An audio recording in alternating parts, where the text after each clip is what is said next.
पूर्णा वकील संघाच्या वतीने आज रविवारी दिनांक 14 डिसेंबर रोजी सकाळी 11 वाजता न्यायमूर्तीचा भव्य सत्कार समारंभ सोहळ्याचे नवी दिल्ली येथील सर्वोच्च न्यायालय न्यायमूर्ती प्रसन्न वराळे यांच्या हस्ते उद्घाटन संपन्न झाले असून यावेळी सत्कारमूर्ती म्हणून उपस्थिती असलेले मुंबईचे उच्च न्यायालयाचे अतिरिक्त न्यायमूर्ती सचिन देशमुख आणि मुंबईचे अतिरिक्त न्यायमूर्ती महेंद्र नेर्लीकर यांचा भव्य सत्कार पूर्णा वकील संघाच्या वतीने केला आहे।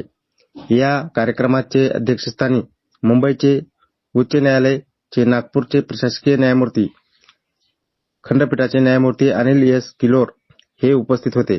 तर प्रमुख अतिथी म्हणून परभणीचे प्रमुख जिल्हा सत्र न्यायालयाचे श्रीमती उज्ज्वलाताई नंदेश्वर, महाराष्ट्र गोव्याचे विधितज्ञ परिषदेचे सदस्य सतीश देशमुख, नागपूरचे न्यायमूर्ती एल पानसरे, मुंबईचे उच्च न्यायालयाचे न्यायमूर्ती संजय देशमुख, परभणीचे जिल्हाधिकारी संजय सिंह चव्हाण आदी मान्यवर उपस्थित होते।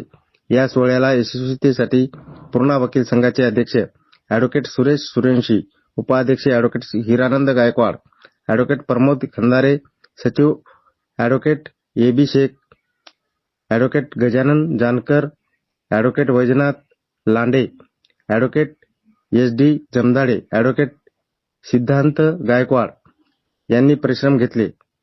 या सोहळ्यात परभणी, हिंगोली, नांदेड येथील न्यायिक अधिकारी आणि महिला वकील व वकील मोठ्या संख्येने सहभागी झाले होते।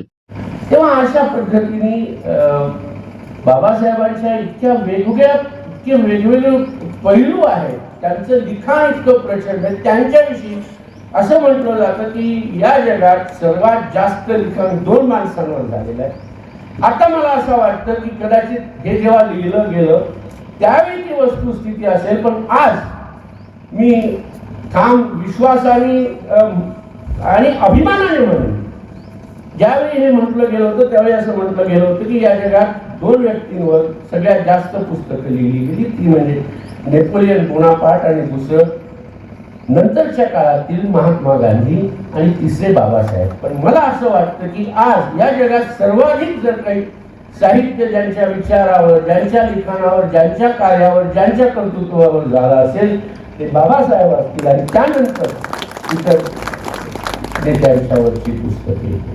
तेव्हा अशा पद्धतीने या महामानवाने दिलेलं संविधान, जे संविधान आमच्यासाठी सगळं आहे, आमच्यासाठी तेच आमची गीता आहे, पुराण आहे, बायबल आहे।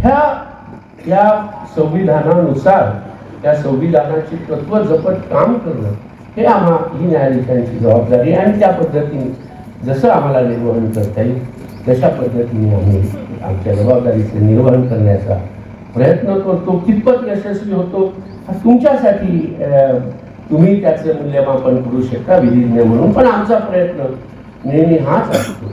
आणि म्हणूनच जसा फिरोज साहेबांनी